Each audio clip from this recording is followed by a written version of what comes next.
Brian Ritzenau here. Today I wanted to share with you in a sense, secret of having money.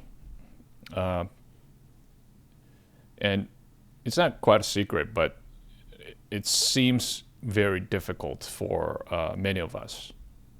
And there is always a poor people, always people in need, and etc. And but then if you follow or have this guidance of some sort of the principles of having money, you don't ever really have to concern about this not having like completely broke. Like at least you have something that always have a security in your life, whatever you do, what type of job, it doesn't really matter. You can pursue your dreams. Let's say if you're like more unconventional future, and then you might be like,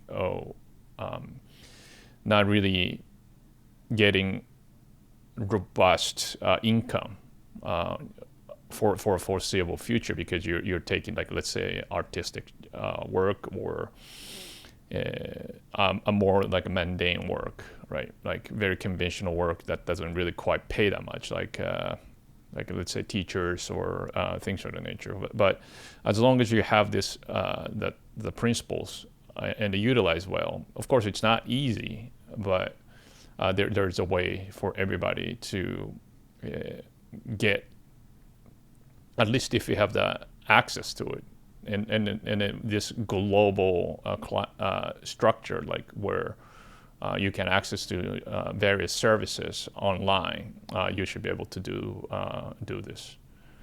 So I always back in the day when I didn't quite know about the finance, I always concerned that having money is really depending on the income level. It means it's like how much money I earn per year or per month or whatever. Like the attitude is to be the more you earn and then the more you save, right?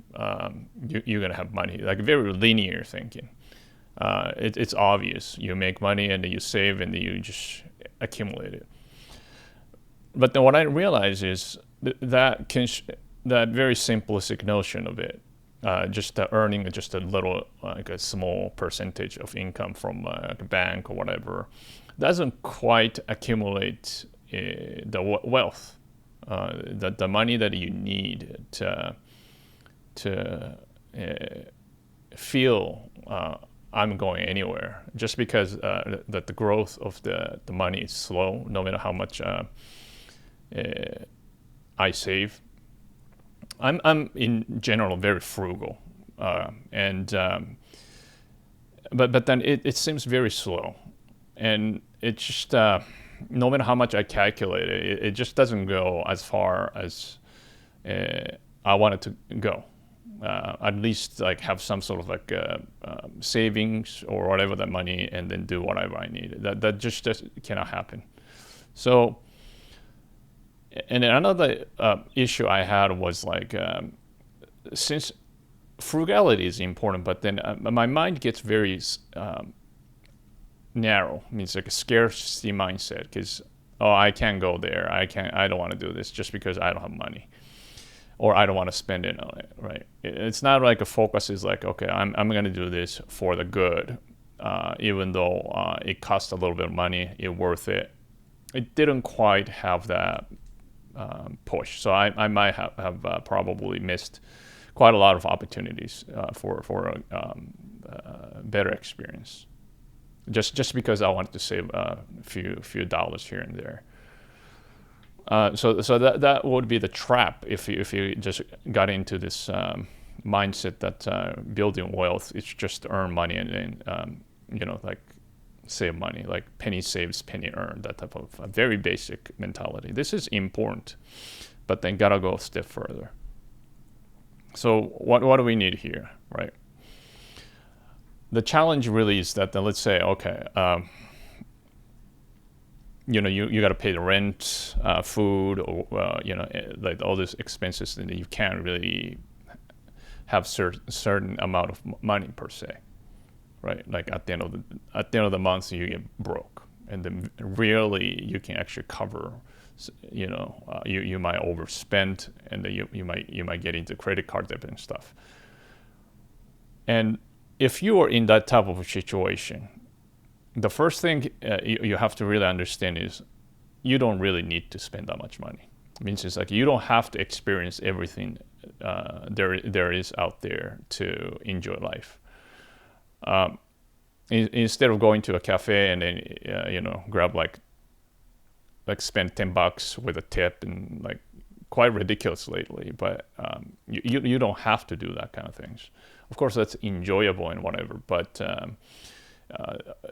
it is important to have the period of your life to have a little bit of like a struggle. Means it's something that you overcame. Like it's like a hardship.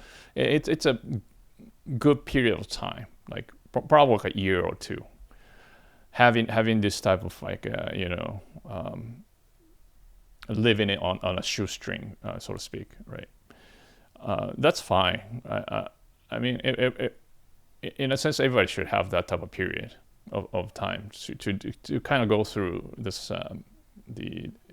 in a sense challenge. Otherwise, your character becomes kind of weak.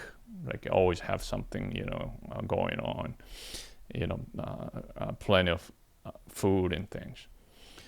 So yeah, if you don't have a job, then you have to get a job.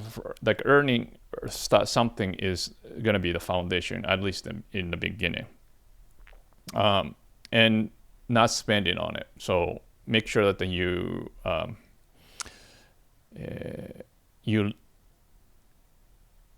live below your means, and then don't get influenced by all this social media, whatever. That okay, you gotta live like this. You don't have to live like that. It means like spending on it or nice clothes, whatever. It's important eventually in a certain stage of life. But then if you don't have that, even you cannot save money. Like let's say if you make $1,000 for like a week or whatever, and then you spend it all. That's not good. Aim for at least like a 10%. Like let's say if you have 1,000 earning, at the end you have to have $100 left, like 10%. And that's crucial just because just gonna have the seed to create your wealth. Means it's like generate income while you're sleeping, so to speak. So get there first by shifting your mindset, being frugal for the period of time. You don't have to do it for the rest of your life. That's what I'm trying to say. Just pick like a year or two. Give yourself that type of mentality here, and then you can really enjoy. You can go to like hiking, or instead of buy something outside, prepare it at home and bring it in a jar, or and you can save quite a lot of money. And then $100 easy. You can just save $100 very easy, and then at the end of the day you have that. Another issue is like if you have a debt. Okay, debt is the worst. Especially at the end of when you're not financially savvy. Debt is only good if you're rich. If you're not rich and if you are in a debt, you're in a real trouble. So I told you about the 10%. That's a saving you don't want to touch. But then if you have a debt, you have to have another 10%. So 100 and another 100, right, out of 1,000. And that 1,000 on the 100. Or even if you have 150, if you can do it, pay it off as soon as possible. There is no way if you have a credit card debt, like with an interest accrue from 10-20%, and then expect you're gonna have money later on. Pay it off. Everything. That's your first priority. And then even if you have to use that saving, pay it off. Pay that debt off. This is not conversation or for the sophisticated, already a rich guy who utilize the debt to actually accumulate more money. But it's a very difficult step. Can be very powerful, but that's not the topic right now. So most of the people, if you think you're struggling financially, don't even think about debt. Just think about the debt is when you have money. It's weird, but money is not for, like, debt is not for poor people. That's just a bad idea. If you're poor, if you think you had to borrow, that mentality itself will destroy your finance. So pay off the debt. Now, what else you got to care for, right? Buying a lot of liabilities means it's like, let's say a car, spend a lot on one car, because a car costs like insurance, maintenance and all that. Like if you have a flat tire, you got to pay for it, replacement, whatever. It just money keep draining. So spending on this kind of liability, that's something that keep costing you money, and then pay a lot of money is foolish, especially in the beginning. Things will change after you start accumulating wealth, but then what I'm talking about right in the beginning. So avoid all sorts of liability purchases, and then if you have to do it, then buy something reliable. Don't worry too much about style or things of nature. Functionality has to come first. Now, so here gets a little bit most important. So somebody very, very risk averse would put the money in a bank, okay, and then say, okay, I'm earning like a few percentage per year, or really extreme case, just put it in closet, just keep the cash, whatever. Is that smart? It's actually not. Like having all these things in your banks just as a cash it's just so Rockefeller says interesting stuff. It's like money is like a dung. If you just keep it, it'll stink. But you gotta spread, and then if you spread and use it in the right way, it'll produce crops, a lot of fruitful things. So you have to spread. So when you're just saving it, you're just storing it, and it'll start stinks. And then the money is how the money works is it's inflationally, means it loses value. Okay, so 20 years ago, $100 you can buy one something, right? But then in the future, that $100 you can buy half of it. It just loses money, and then the bank interest and things of nature, like saving account, it's generally just not going to be sufficient for you to even cover that, or maybe just to mitigate a little bit. So you're not going anywhere by this. So what you have to really understand this one concept. This is a secret, really, that if you walk around the streets, like if you see a big house, you might wonder, like, oh, how people can actually live like this. Are they so special, right? Are they so educated? Are they so smart? Why can't they have that kind of money? Okay. The one word that you really have to understand is two words. You have to understand or know is called compound interest. Warren Buffett talks about this. This is really the magic, and I don't want to I don't want to get into like a mathematics of it too much, but then it's an exponential growth, and then you can actually find those things like a compound interest calculator, and then you can kind of play with it, so you don't have to do the mathematics manually or kind of think it through. But then basically it's gonna, instead, like if you actually do savings account have just a little bit of, it's just too little to have a even exponential. It's like to get to the level you already dead, like old and dead. You don't want that, right? So, but then the increase is not like this. Increase is gonna be like this. Okay, it's really exponential. So how are we gonna do this? I would first suggest, unless you're extremely motivated and smart in the sense like not just that, oh, I think I'm smart, means like mathematically smart, and you're very much emotionally very stable, and you know how important the research is. Basically, spend a lot of time to do you want to do it almost like professionally, to pick a category of stocks that you wanted to hold. You can hold for at least 5 to 10 years. That's a long time for a lot of people. You think it might not be that long, but then once you let's say buy some whatever the stock you say, okay, Apple, right? You buy it. It goes up and down in the course, and it's really really difficult for a novice or people who doesn't have that quite a temperament not to sell it or sell it and then buy something else when things goes down. And then 1 year, 2 years, 3 years, if you can do that, is going to be a very difficult thing. So unless you want to get into that kind of field, I would suggest not do it unless you're really into it, because life is a lot more better spent on the pursuit of your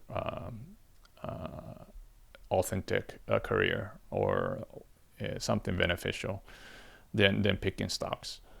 So I would suggest putting into some kind of index fund, right? Like S&P 500 is very popular. That's good. This is like Warren Buffett even suggests, or growth market index fund, or whatever the index fund with the low the expense ratio. I mean, it's like management fees. Some place charge a lot more than the other. So make sure that find the lowest cost. Index funds should cost way less than 1%, like 0.0 whatever percent. If it's 1%, just run. So almost no management cost, and then you can just invest. And then generally speaking, like if you pick the right ones, average it would be probably 10% to sometimes 15, 16, whatever. Like somewhere, like it'll wiggle.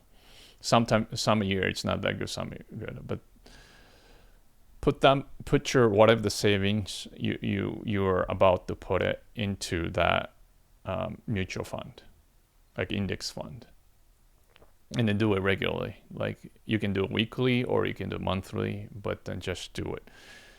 Important thing is you'll never touch that money. This is the secret. It's hard. Okay, so this is not something that it got to like a couple $1,000 and I need the money, so I'm gonna just withdraw and spend it. If you do that, then you're gonna lose that magic power. So it's kind of interesting, right? Like some of the stories in the modern world is like you touch something and then it's all magic is gone. It's just the same kind of thing. You never touch for as long as you can. Ideally 10 years minimum, and the best is 20 years. So just think long term. The money you put in, it'll grow, and then you can use the calculator and see how much you can do it. But then regularly, like even $100 a month is less than none. But then do consistently.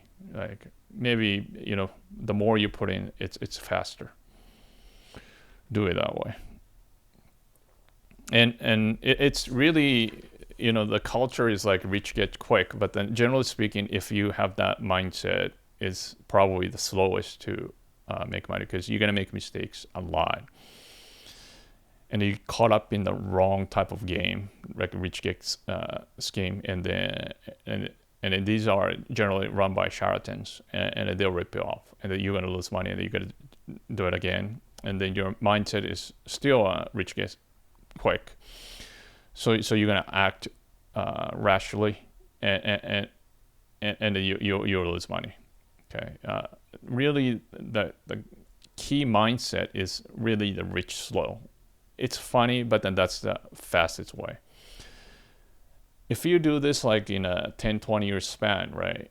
If you have that kind of mindset, you can use that to whatever you do. And then it doesn't take 10 years or 20 years to get your some kind of great result. It generally takes about 2 or 3 years. But then having that mindset of long term will just really help you to establish whatever the direction you want to go. Okay, it really helps. Okay. What I'm talking about the 10, 20 years is the passive income. You don't have to do anything. You just have to put the money in. You don't have to think about it. Just forget about it. Just put it in. So that's different than you're actively trying to create your, realize your dream. That takes same kind of mentality like long term, but since you're putting a lot of work in, it's going to be faster. So, but this mindset should be the same. And some cautions there, right? Cautions is like there is a lot of chatters. Like, okay, if you do this, you're gonna get a lot more percentage of money. Like, why just do it like 10 to 15%? Why not try like 20%, 30% return? And a lot of people will just suggest, okay, do the options, leverage, margin, basically using debt and that type of things. Don't do it. Okay, these kind of things are even not just a sophisticated investor. It doesn't really make any sense. This is for the people who really understood not just the market but the politics, geopolitics, manipulation behind, and all sorts. And they're using it very strategically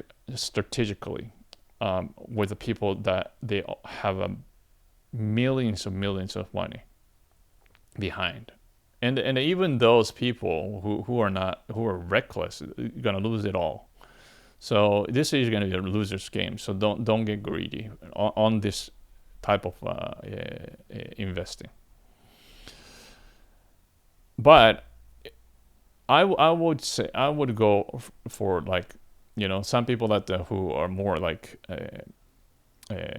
in a sense entrepreneurial, means just like you wanted to choose your own stock market until you learn some basics, right? Like read books about how the investment goes, how to pick the good companies, like as an owner, and that type of mentality.